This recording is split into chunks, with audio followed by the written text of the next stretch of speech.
प्राणों से प्यारे विद्यार्थियों, साथियों, आज हम चर्चा करेंगे कौटिल्य और मैकियावली का तुलनात्मक अध्ययन। आज का जो हमारा लेक्चर है वो क्या होगा बेटा? कौटिल्य और मैकियावली का तुलनात्मक अध्ययन।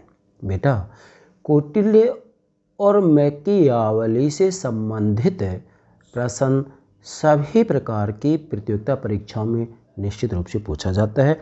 इसी के साथ में स्नातक स्तर के विद्यार्थी अर्थात बीए और स्नातकोत्तर स्तर के विद्यार्थी अर्थात एमए के विद्यार्थियों से भी किसी न किसी रूप में ऐसा प्रश्न पूछा ही जाता है। तो मैं आपको सबसे पहले ये कहना चाहूँगा बेटा, बहुत महत्वपूर्ण बात है ये। देखो, हमने कौटिल्य और मैकियावली के तुलनात्मक अध्ययन से पहले कौटिल्य और प्लेटो का तुलनात्मक अध्ययन समझा दिया है, कौटिल्य और अरस्तु का तुलनात्मक अध्ययन समझा दिया है।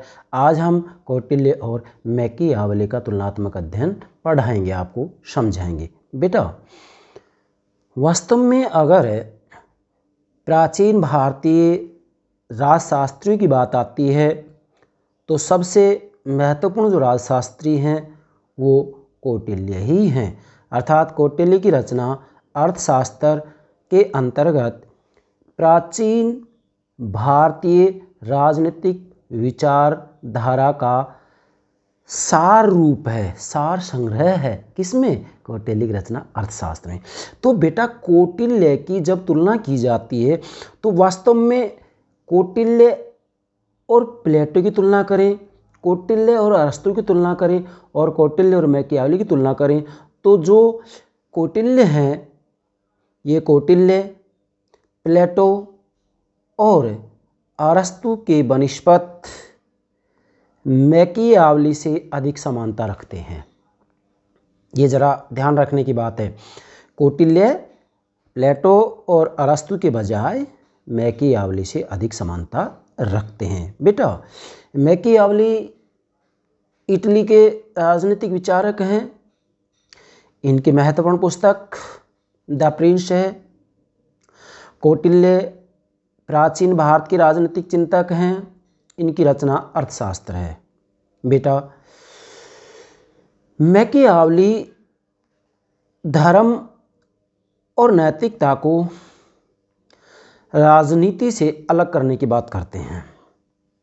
मतलब मैकियावली ने ही पश्चिम के अंतर्गत सबसे पहले धर्म और नैतिकता को राजनीति से अलग किया।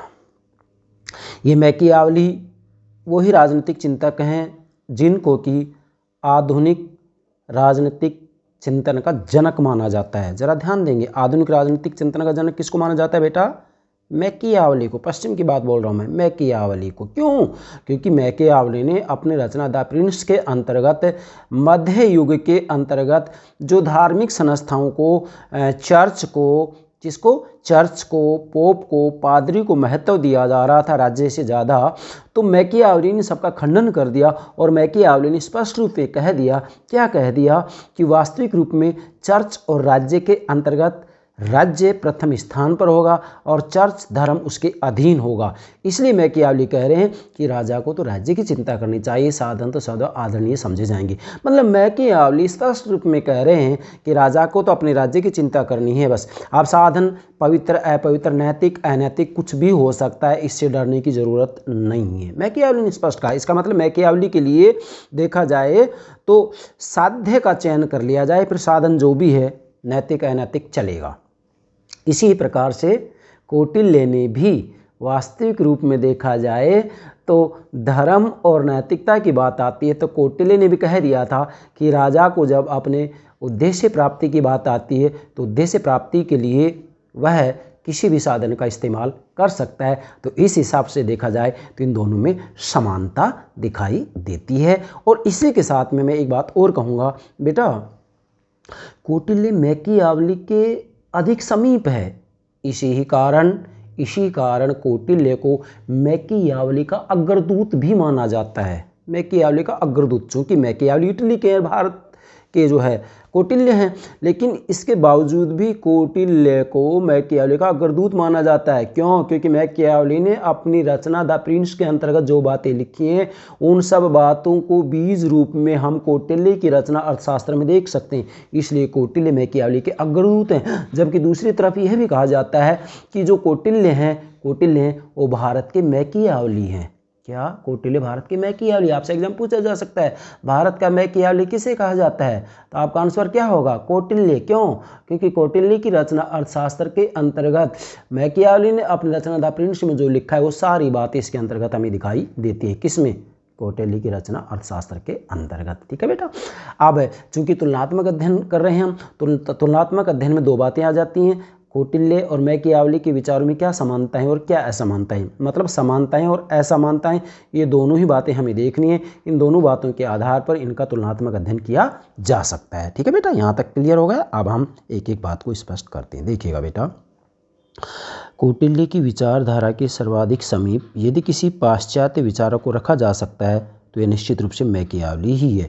मतलब कौटिल्य की विचारधारा के समीप यदि किसी पश्चिमी विचारक को रखा जा सकता है तो वो कौन है? मैकियावली। हालांकि हमने प्लेटो से भी इसकी तुलना की है, अरस्तु से भी की है, लेकिन प्लेटो भी कौटिल्य कितना समीप नहीं है, अरस्तु भी कौटिल्य कितना समीप नहीं है जितना समीप मैकियावली है। क्यों? क्योंकि कौटिल्य और मैकियावली के विचारों में बहुत ज़्यादा समानताएं हैं, और जब बहुत ज़्यादा समानताएं हैं तो हम कह सकते हैं कि कौटिल्य मैकियावली के समीप है, कौटिल्य मैकियावली का अग्रदूत है, और कौटिल्य को ही वास्तविक रूप में जो है भारत का मैकियावली कहा जाता है, क्योंकि मैकियावली के विचारों में और कौटिल्य के विचारों में ज़्यादातर समानता है। ऐसा नहीं है कि पूर्ण समानता है, अंतर नहीं, अंतर भी है, इसलिए हम दोनों बातें बताएंगे क्या समानताएं हैं और इन दोनों में क्या अंतर है।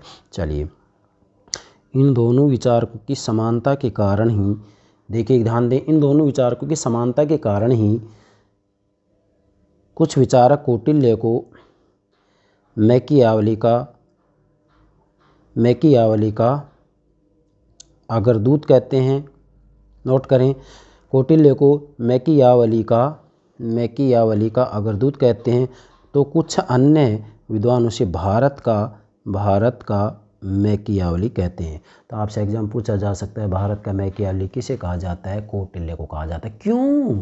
क्योंकि कौटिल्य और मैकियावली के विचारों में काफ़ी समानताएं हैं। वो समानताएं क्या है, इसको मैं 6 बिंदुओं के माध्यम से आपको समझाऊंगा। इन दोनों विचारकों की समानताओं का वर्णन हम निम्न रूपों में कर सकते हैं। ठीक है बेटा, पहला बिंदु तैयार करें, कौटिल्य और मैकियावली के विचारों में समानता। नोट करें, दोनों ने प्रमुखतया शासन कला का निरूपण किया और व्यवहारिक राजनीति पर बल दिया। अब जरा ध्यान दें, पहला बिंदु बन गया दोनों का, मतलब बेटा कौटिल्य और मैकियावली। मतलब पहली समानता ये आती है कि कौटिल्य और मैकियावली इन दोनों ने ही प्रमुखतया शासन कला का निरूपण किया और व्यवहारिक राजनीति पर बल दिया। मतलब राज्य के सिद्धांतों के ऊपर जो है कौटिल्य ने भी और मैकियावली ने भी नहीं लिखा है, बल्कि इन्होंने तो शासन कला का और व्यवहारिक राजनीति के ऊपर बल दिया है। जरा गौर कीजिएगा यार, राज्य सिद्धांतों की इन्होंने चर्चा नहीं की है, राज्य सिद्धांतों पर नहीं लिखा है, बल्कि इन्होंने तो शासन कला और व्यवहारिक राजनीति के ऊपर बल दिया है। दोनों में समानता है। कौटिल्य ने भी यही बात कही और मैकियावली ने भी यही बात कही है।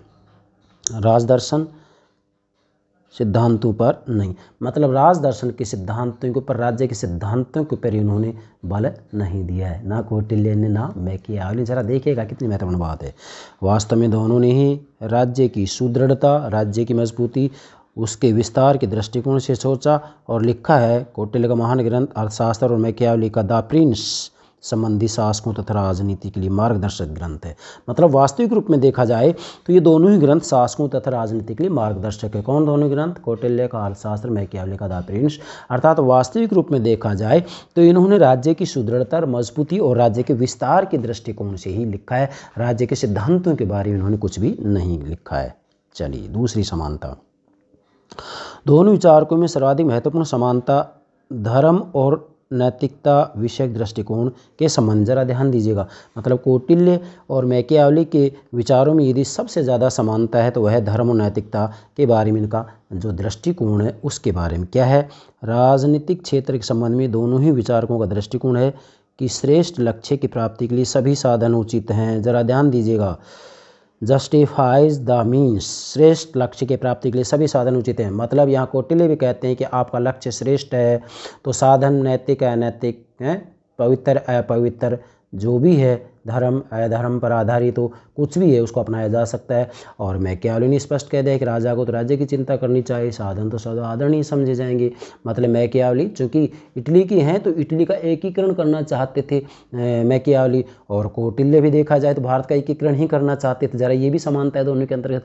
तो डेफिनेटली कौटिल्य और मैकियावेली ने ये कहा है कि भाई अगर आपका लक्ष्य श्रेष्ठ है तो इस लक्ष्य की प्राप्ति के लिए आप किसी भी साधन का प्रयोग कर सकते हैं। वो साधन भले ही नैतिक है अनैतिक है, धर्म पर आधारित है अधर्म पर आधारित है, कैसा भी है, न्याय पर आधारित है अन्याय पर आधारित है, कुछ भी है, किसी भी साधन का इस्तेमाल किया जा सकता है। जबकि गोपाल कृष्ण गोखले और मोहनदास करमचंद गांधी इस बात को स्वीकार नहीं करेंगे। मैं यहाँ संकेत दे रहा हूँ, आगे जब हम गोपाल कृष्ण गोखले और गांधी जी पढ़ाएंगे तब ये बातें आपको बता दी जाएगी। क्योंकि गोपाल कृष्ण गोखले भी साध्य और साधन दोनों की पवित्रता पर बल देते हैं और गांधी जी भी साध्य और साधन दोनों की पवित्रता पर बल देते हैं, जबकि यहाँ पर कौटिल्य और मैकियावेली ने इस बात के ऊपर बल नहीं दिया है। चलिए, उनके मतानुसार राजनीति में सभी कुछ वैध है। मतलब कौटिल्य और मैकियावेली के अनुसार यदि देखा जाए तो ये कह रहे कि राजनीति में सब कुछ सही है और अपने उद्देश्य की सिद्धि के लिए विरोधी को किसी भी उपाय समाप्त करने में कोई अनुचितता नहीं है।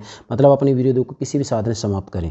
दोनों राज्य के संरक्षक के लिए नैतिक नियमों के बंधनों को आवश्यक नहीं मानते हैं। वे राजनीति में आवश्यकता अनुसार छल कपट विश्वासघात और नैतिक दृष्टि से जघन्य समझे जाने वाले अन्य सभी कार्यों का समर्थन करते हैं। मतलब वही बात आ गई कि ये अपना लक्ष्य तय कर ले, बस उसके बाद में लक्ष्य की प्राप्ति के लिए जो भी साधन अपनाना पड़े, नैतिक अनैतिक छल कपट न्याय जो भी है उसका इस्तेमाल कर सकते हैं, इसके लिए खुली छूट है। दोनों ही इस बात के समर्थ है कि कौटिल्य और मैकियावेली भी।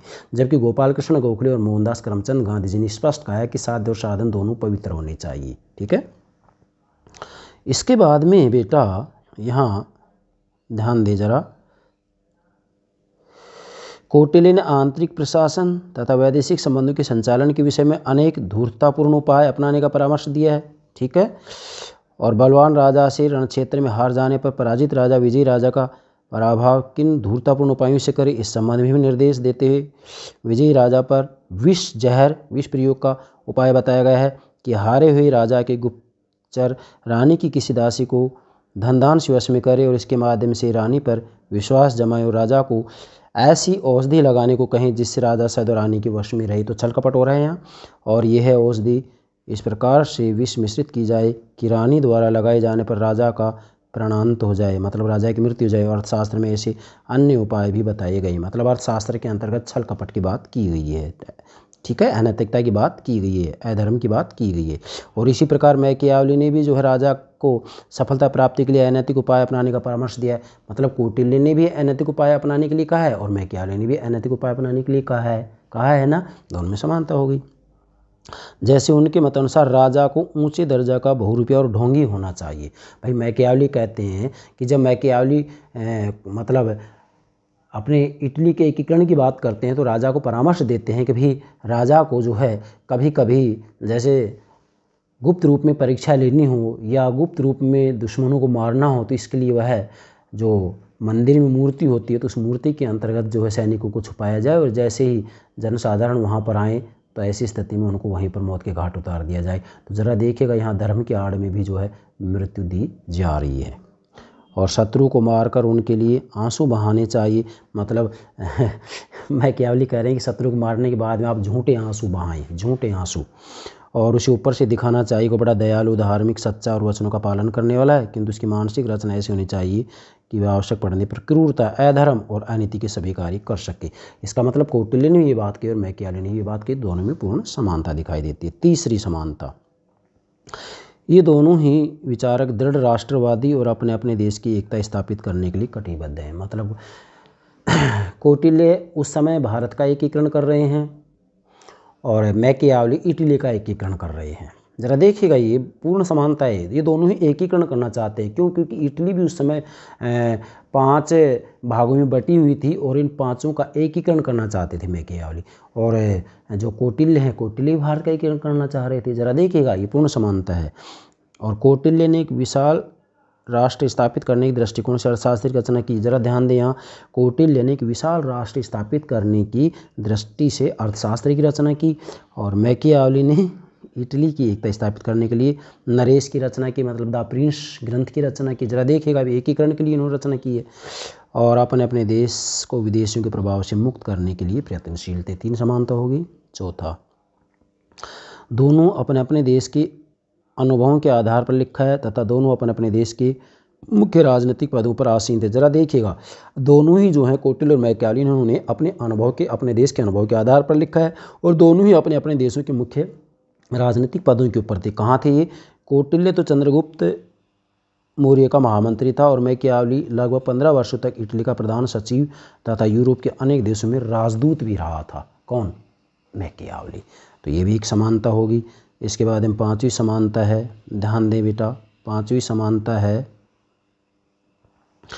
दोनों ने इतिहास के अध्ययन पर समान रूप से बल दिया। मतलब कौटिल्य ने भी और मैकियावली ने भी इतिहास के अध्ययन पर बहुत ज़्यादा बल दिया है, और कौटिल्य ने अपने अर्थशास्त्र में अनेक स्थानों पर भूतकालीन राजाओं को उदाहरण दिए हैं, और मैकियावली अपनी मान्यताओं की पुष्टि के लिए रोम के प्राचीन इतिहास से करता है। रोम के प्राचीन इतिहास से मैकियावली अपने विचारों की पुष्टि करता है, सत्यता साबित करता है। इसका मतलब दोनों ही जो है इतिहास के अध्ययन को महत्व देते हैं। ये समानता होगी 5वीं। 6ठी, दोनों राजा और राज्य को अत्यधिक महत्व देते और वीर पूजा में विश्वास करते हैं। दोनों के आदर्श विश्व विजेता शासक हैं। अब जरा देखिएगा, दोनों मतलब कौटिल्य और मैकियावली राजा और राज्य को अत्यधिक महत्व देते हैं। डेफिनेटली ये बात, क्योंकि मैकियावली ने जो अपनी रचना लिखी द प्रिंस राजा के लिए लिखी है, और कौटिल्य ने जो अपनी रचना अर्थशास्त्र लिखी है वो भी जो है राजा के लिए लिखी है, और दोनों ही राजा को शक्तिशाली बनाना चाहते हैं। जरा देखिएगा, तो ये समानता है। मतलब दोनों राजा और राज्य को अत्यधिक महत्व देते हैं और वीर पूजा में विश्वास करते हैं, और दोनों के आदर्श विश्व विजेता शासक हैं। ठीक है, ये दोनों में समानताएं होगी। अब इसके बाद में ध्यान दें बेटा, अब 6 बिंदुओं के आधार पर इनकी समानता स्पष्ट हो गई। लेकिन देखो, भले ही कोई भी 2 विचारक हो, हालांकि यहाँ तो हम पूर्वी विचारक और पश्चिम विचारक की तुलना कर रहे हैं। पूर्वी विचारक मतलब कौटिल्य और पश्चिम विचारक मतलब जो है मैकियावली। अब 2 विचारों की जब हम तुलना करते हैं, भले ही समानताएं बहुत ज़्यादा हो, लेकिन किसी न किसी रूप में उसमें जो है असमानताएं होती हैं, क्योंकि कोई भी विचारक क्यों ना हो अपने समय परिस्थिति संस्कृति से प्रभावित होता ही होता है, भले ही वो फिर कौटिल्य हो या मैकियावली हो। हालांकि मैकियावली तो अपने समय की परिस्थिति से बहुत ज़्यादा प्रभावित हुआ है, इसलिए मैकियावली को अपने युग का शिशु भी कहा जाता है। युग शिशु का मतलब कि जो मैकियावली है, जितने भी राजनीतिक विचारक हैं उनमें सबसे ज़्यादा मैकियावली ही अपने समय की परिस्थितियों से प्रभावित हुआ था। मैकियावली सबसे ज़्यादा प्रभावित हुआ था अपने परिस्थितियों से, अपने समय से, इसलिए मैकियावली को युग शिशु भी कहा जाता है। युग शिशु का मतलब फिर बता रहा हूँ, अपने समय से सबसे ज़्यादा, अपने समय से, समय की परिस्थितियों से सबसे ज़्यादा प्रभावित इटली का मैकियावली ही हुआ था, इसलिए मैकियावली को युग शिशु भी कहा जाता है। मैकियावली के ऊपर मैंने कितने लेक्चर अपलोड कर दिए हैं, आप पश्चिमी राजनीतिक चिंतन के अंतर्गत प्लेलिस्ट में देख सकते हैं। अब लेकिन कौटिल्य और मैकियावली में समानताएं होते हुए भी इनमें कुछ अंतर भी हैं। अब अंतर क्या हैं?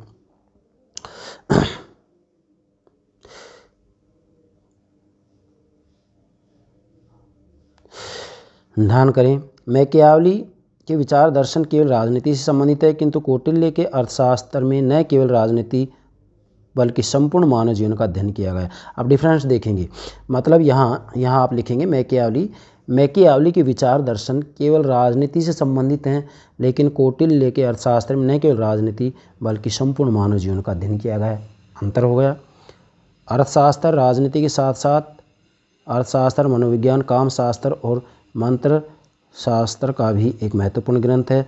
अर्थशास्त्र सर्वांगीण, सार्वकालिक एवं सार्वदेशिक कृति है। जरा देखिएगा यहाँ, अर्थशास्त्र सर्वांगीण, सार्वकालिक एवं सार्वदेशिक कृति है। मतलब ये एक ऐसी रचना है, इसमें ऐसे विचार दिए गए हैं जो कि किसी भी काल विशेष में, किसी भी देश विशेष में अपनाए जा सकते हैं, और वास्तविक रूप में व्यवहार में आज कौटिल्य की जो अर्थशास्त्र, इसके ज़्यादातर विचारों को दुनिया में अपनाया भी जाता है।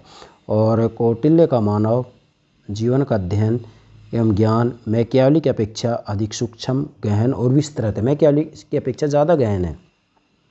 इसके अतिरिक्त कौटिल्य के दर्शन में नैतिकता की वैसी उपेक्षा नहीं की गई जैसे कि मैकियावली के दर्शन में की गई। मतलब नैतिकता की उपेक्षा तो ऐसे दोनों ने की है, कौटिल्य ने भी मैकियावली ने भी, लेकिन मैकियावली ने कौटिल्य के बजाय ज़्यादा की है। इसलिए कौटिल्य के दर्शन में नैतिकता की वैसी उपेक्षा नहीं की गई है जैसे कि मैकियावली के दर्शन में। मतलब मैकियावली ने कौटिल्य के बजाय नैतिकता की ज़्यादा उपेक्षा की है, ये भी आपको ध्यान रखना है। अगला है, मैकियावली के दर्शन का मूलभूत उद्देश्य राज्य की सुरक्षा के सिद्धांत का प्रतिपादन करना था। ध्यान दें, यहाँ मैकियावली के दर्शन का मूलभूत उद्देश्य राज्य की सुरक्षा के सिद्धांत का प्रतिपादन करना था। मतलब ये राज्य की सुरक्षा के लिए अपने सिद्धांतों का प्रतिपादन करता है कौन? मैकियावली। जबकि कौटिल्य का उद्देश्य एक व्यापक राज्य तथा शासन व्यवस्था का प्रतिपादन, मतलब व्यापक राज्य और शासन व्यवस्था के प्रतिपादन के लिए अपनी रचना लिखता है। जबकि मैकियावली जो है मूलभूत राज्य के सिद्धांतों का प्रतिपादन करता है। और कौटिल्य के राजनीतिक विचारों का उद्देश्य, अब ध्यान दें, यहाँ कौटिल्य के राजनीतिक विचारों का उद्देश्य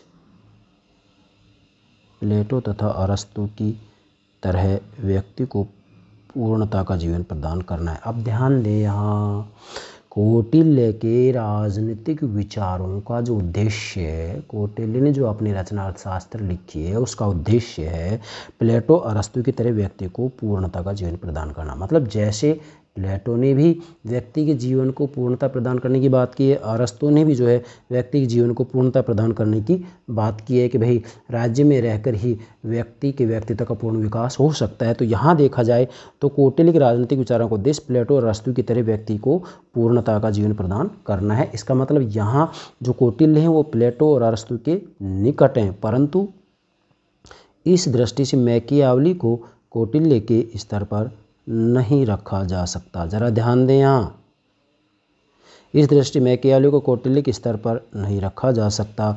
मतलब यहाँ वास्तविक रूप में मैकियावली ने किसी भी रूप में कौटिल्य, प्लेटो और अरस्तु की तरह हैं व्यक्ति के पूर्णता का जीवन प्रदान करने की बात नहीं की है। व्यक्ति को पूर्णता का जीवन प्रदान करने की बात नहीं की है। किसने? मैकियावली ने।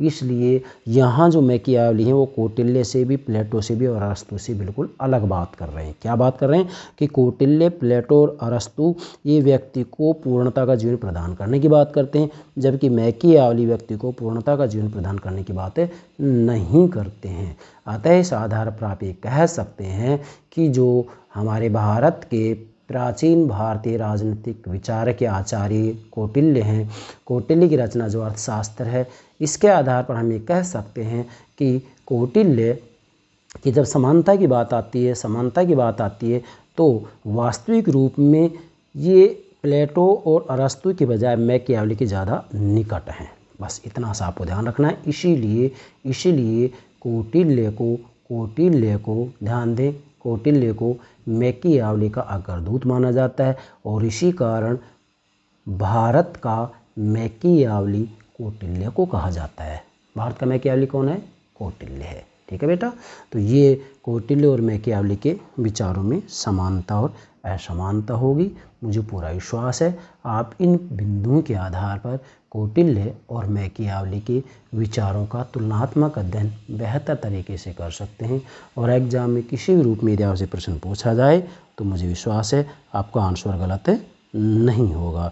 ठीक है बेटा, अब इसके अंतर्गत आप क्या कर सकते हैं, इसमें डायग्राम के माध्यम से आप अपने बिंदु तैयार कर सकते हैं। जैसे मान लीजिएगा points number 1, points number 2, points number 3। तो इसमें क्या करेंगे, पॉइंट्स नंबर 1, अब जैसे 6 बिंदु हमने बनाए हैं किसके लिए, इनकी समानता के लिए, तो 6 बिंदु समानता के केवल बिंदु नोट कर लेंगे। उसके बाद में एक्सप्लेन मैंने कर ही दी है तो इसको नोट करने की जरूरत नहीं है। इसके बाद में जो है अंतर असमानता की बात आती है, तो असमानता के लिए मैंने यहाँ 4 बातें बताई हैं, तो वहाँ पर भी जो 4 बिंदु आप तैयार कर सकते हैं। इस तरीके से इसके लिए ये जो है डायग्राम तैयार कर सकते हैं। 1 2 3 4, 1 2 3 4, इधर 1 2 3 4 5 6, 6 बिंदु समानता में लेंगे और जो है 4 बिंदु असमानता मिलेंगी। तो 6 और 4 10 बिंदु टोटल हो गए। 10 बिंदुओं के आधार पर आप कौटिल्य और मैकियावली का तुलनात्मक अध्ययन अच्छे समझा सकते हैं।